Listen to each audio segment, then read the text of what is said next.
Bien-aimés frères et sœurs, vous connaîtrez la vérité et la vérité vous affranchira. Ça, c'est pas moi qui le dis, c'est la Bible qui le dit. Mais moi, je vous dis mieux. Vous connaîtrez la vérité historique, notamment celle de vos ancêtres kémites, et vous aurez une vision globale de ce que c'est que la vraie souveraineté politique. J'ajoute, vous reviendrez à la spiritualité africaine ancestrale et vous comprendrez les enjeux de l'indépendance économique. Et pour terminer, vous accepterez votre identité culturelle kémite et vous obtiendrez deux choses. La première, c'est la paix. La seconde, c'est le développement, à une condition. L'unité de toute l'Afrique noire, l'unité de tous les Noirs du monde entier. Otep à tous, bienvenue sur la chaîne des panafricanistes par essence, par conviction et par excellence. Celle des citoyens kémites par nécessité et obligation de combat. Nous sommes une chaîne qui n'est guidée que par nos ancêtres et rien que par les ancêtres qui appartiennent à l'égrégore du monde noir. Par conséquent, nous ne croyons en aucun Dieu venu de l'étranger. Toutefois, cette vidéo n'est aucunement destinée à inciter à la haine ou à la violence, car nous menons un combat qui est d'abord et avant tout spirituel, intellectuel et démocratique. Ensuite, il est politique, géopolitique et géostratégique, contre l'impérialisme, le colonialisme, le néocolonialisme et l'endocoloniat, qui sont tous qualifiés de crimes contre l'humanité. Nous menons ce combat sur la base du principe fondamental que nous avons hérité de nos ancêtres kémites, qui est celui de la Mahat, c'est-à-dire solidarité, vérité et justice.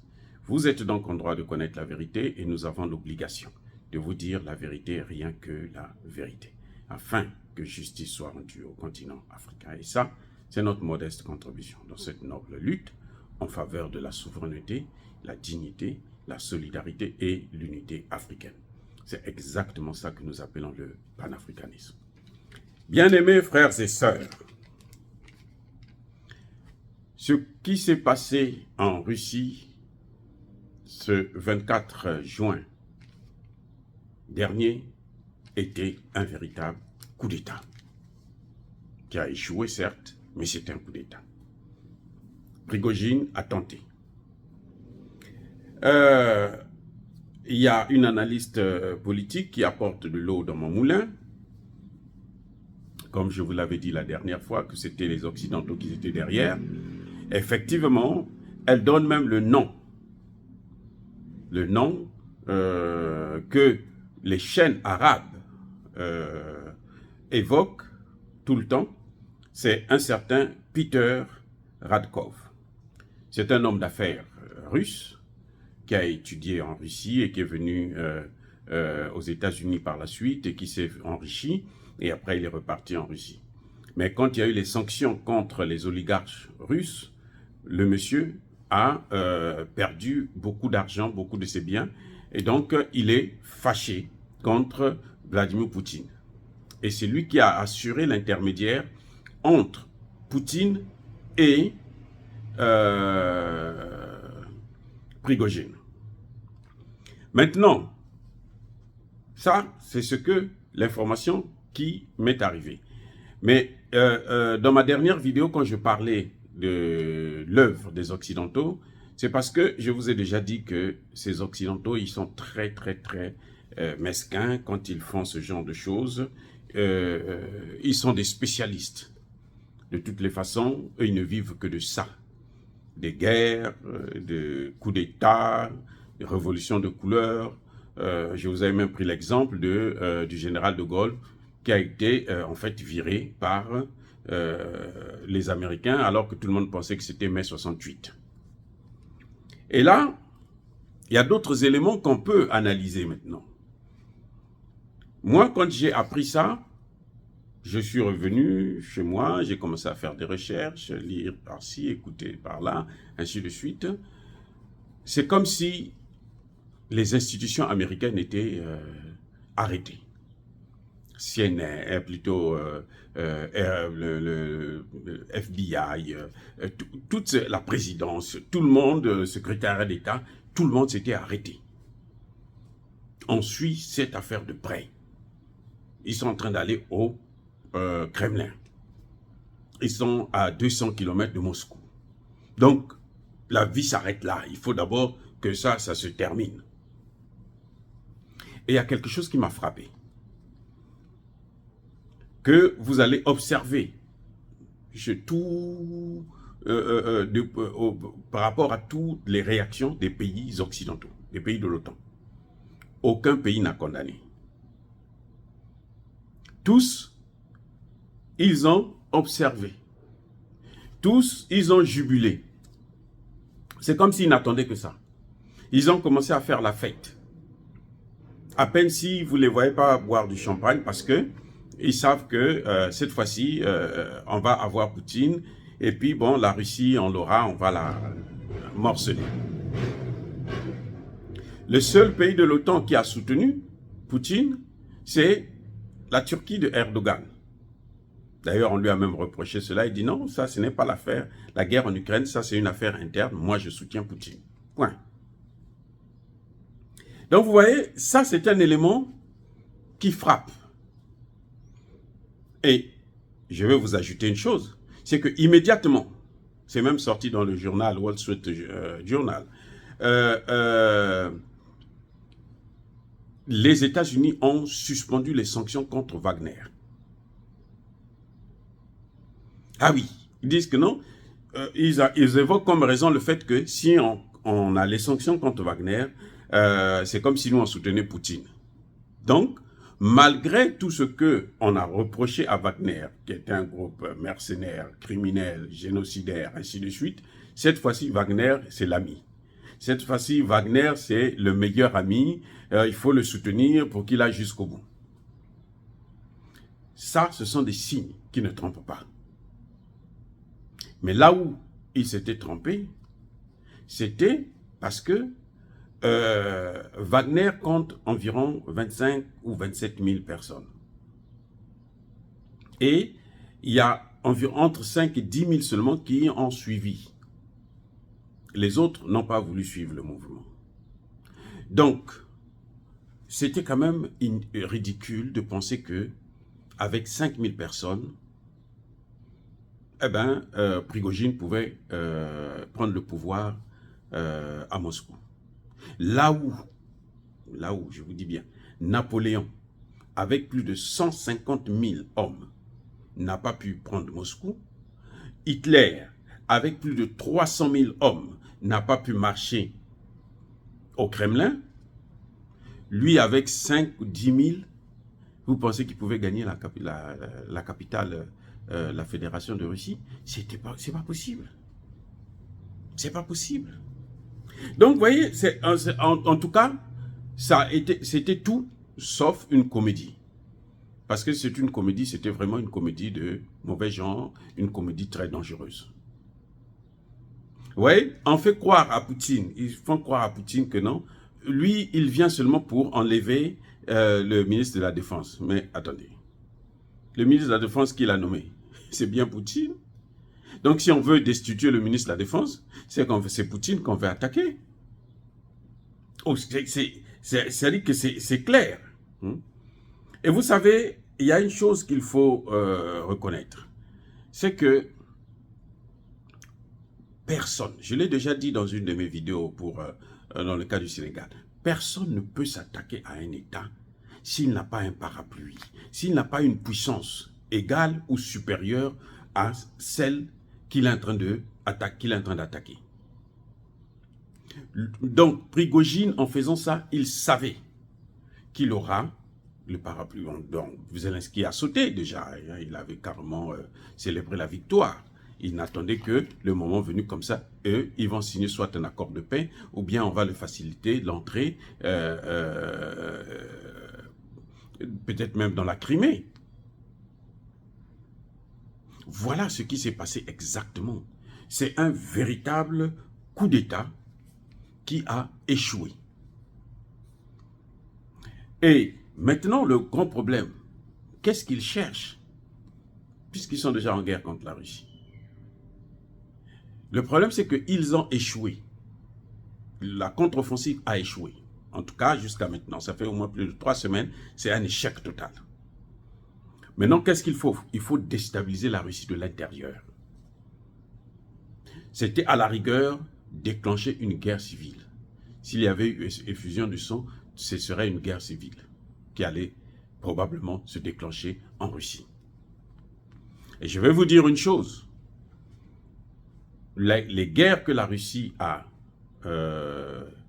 ratées, ce sont pour la plupart des guerres qui sont dues à des trahisons internes. C'est pour ça d'ailleurs Poutine, dans son discours, dit « Moi, je suis contre les trahisons. Je peux tout pardonner sauf la trahison. » En 1917, la Russie a échoué parce que justement, il y avait une révolte. Il y avait donc une révolution de couleur. C'est ce qui a fait à ce que les Russes s'entretuent et l'armée déboussolée, ils n'ont pas pu gagner la guerre. Et c'est ce qu'ils voulaient. Parce que s'ils le font, à ce moment, eux, ils peuvent maintenant neutraliser. Parce que le problème, c'est affaiblir la Russie. Mais pourquoi affaiblir la Russie à tout prix? Affaiblir la Russie parce que si la Russie est en guerre contre l'Ukraine, et il y a une guerre civile dans le pays, eux, à ce moment, ils peuvent attaquer l'Afrique. Ils peuvent déclarer une guerre, l'OTAN peut déclarer une guerre contre le Mali, le Burkina, Centrafrique, tous ces pays récalcitrants pour eux, ils attaquent. Pendant que Poutine est en train de se battre. Et si Wagner avait réussi là-bas, si Wagner trahit Prigojine trahit son maître, eh bien, qu'est-ce qu'il fera de ses amis? Il va les trahir aussi. Donc, si Prigojine avait réussi en Russie, eh bien, ce qui allait se passer, c'est qu'il allait livrer les pays là-bas. Or, dans un état où la Russie est forte, s'ils interviennent, la Russie, surtout maintenant, peut intervenir directement. Et oui, elle l'a déjà fait. En 1971, face à l'Inde. Quand l'Inde était attaquée par les États-Unis, la Grande-Bretagne et le Pakistan et tout, dans la guerre entre l'Inde et le Pakistan, les États-Unis sont rentrés, ils voulaient attaquer. Il y avait d'ailleurs même la Chine. C'est Poutine, enfin l'ex-URSS, qui est venu arrêter ça. Parce qu'ils sont venus avec leurs sous-marins et ils se sont mis en face à face avec les marines américaines, anglaises et chinoises. C'est là que les autres ont reculé. Parce que l'ex-URSS disait, si vous voulez attaquer l'Inde, vous devez d'abord nous combattre, nous. Si vous arrivez à nous neutraliser, à ce moment, vous passez à l'Inde. C'est d'ailleurs l'une des raisons qui fait que l'Inde puisse soutenir aujourd'hui la Russie. Voilà un peu ce qui s'est passé exactement. L'objectif final, c'était l'Afrique. Il faudrait que les pays africains puissent comprendre une chose. Ce qui est en train de se passer en Russie les concerne au premier chef. Je répète, ce qui est en train de se passer en Russie concerne l'Afrique au premier chef. Parce que nous ne sommes pas indépendants et nous, pour obtenir notre indépendance, il faut être dans la multipolarité. Donc, ceux qui se battent pour la multipolarité, en l'occurrence la Russie, ce sont ces pays-là qui peuvent nous donner une possibilité d'atteindre nos objectifs pour la souveraineté. Sinon, ça va être difficile. On attendra encore des années et ça nous fera encore beaucoup de morts. Voilà ce que moi, je tenais à vous faire comprendre très bien, que ce n'était pas quelque chose de simple, ce n'était pas la rigolade, ce n'était pas une comédie, parce que à tout moment, si Prigojine était rentré par exemple dans Moscou, il aurait pu prendre le pouvoir, ou bien, au pire des cas, déclencher une guerre civile. Mais il y a un autre point que je voudrais soulever, c'est que Prigojine savait qu'il n'a pas l'aviation. Et tu ne peux pas, sans aviation, faire une guerre à un pays, la deuxième puissance mondiale, quand même, franchement, ou la première puissance, actuellement la première puissance mondiale. Une puissance qui fait face à tous les pays de l'OTAN actuellement. Poutine l'a dit dans son discours, se bat contre tous les pays de l'OTAN, plus de 50 pays. Et toi, tu viens avec 5 000, 10 000 hommes, tu veux venir rentrer dans Moscou et prendre le pouvoir, mais c'est une folie. C'est parce que il comptait sur son soutien extérieur. C'est pour ça que vous avez vu, la France, elle a sorti son meilleur intellectuel de guerre. M. Bernard-Henri Lévy. Et encore, il y a une chose que je dois vous dire. Vous savez quoi? C'est que les Américains et les Anglais étaient au courant de cette situation depuis très longtemps. Depuis au moins 6 mois. Ils savaient. Mais Poutine aussi savait. Eh oui, Poutine aussi savait qu'il y a quelque chose qui est en train de se préparer. Mais les Américains étaient au courant, ils avaient tout le dossier. Et pourquoi ils n'ont pas averti Poutine? Parce qu'ils sont dedans. Vous ne pouvez pas trahir votre messager. Vous envoyez quelqu'un en mission, et puis vous dites à l'autre là, oh non, on a envoyé un tel en mission, il va venir te descendre, ça n'a pas de sens. Voilà exactement. Mais dire cela, c'est inciter à la haine ou à la violence? Non. Je demande aux pays africains, aux leaders africains, de prendre leurs responsabilités. Ah oui, de savoir quel choix ils doivent faire, qui il faut soutenir pour les intérêts de l'Afrique, pas pour les intérêts des Occidentaux. En tout cas, une fois de plus, soyez bénis, abondamment bénis par le Dieu des Kémites et par nos ancêtres angélisés. Mais que tous ceux qui persécutent le continent africain le pillent et le déstabilisent. Qu'ils soient noirs, blancs, chinois, indiens, arabes, qui qu'ils soient maudits, punis, foudroyés, neutralisés, effacés, écrasés par ce Dieu des Kémites et par nos ancêtres angélisés. Vive l'Afrique éternelle. J'ai dit et j'assume.